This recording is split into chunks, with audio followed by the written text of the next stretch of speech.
Welcome to Penrose Learning, where we make understanding easy.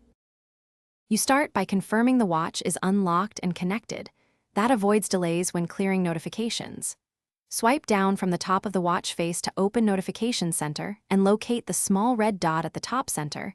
It flags unread alerts. Once you see it, tap any individual notification to read or clear it, or press firmly for bulk options. Make sure to note if Do Not Disturb or Focus is active, because those can change how alerts are shown. Now you clear or mark notifications read so the red dot disappears.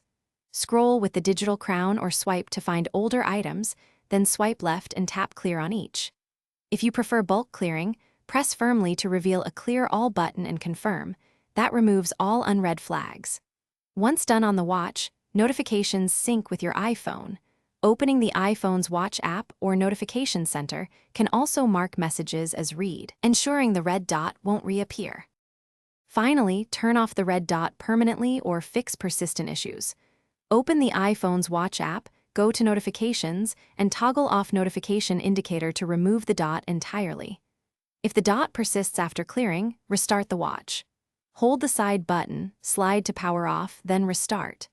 Make sure Watch OS is up to date. If problems continue, unpair and repair the watch to reset syncing. One troubleshooting tip: check focus and Do Not Disturb settings. They can hide or delay notifications and affect the indicator. Thanks for watching. If this was helpful, leave a like and consider subscribing. See you next time.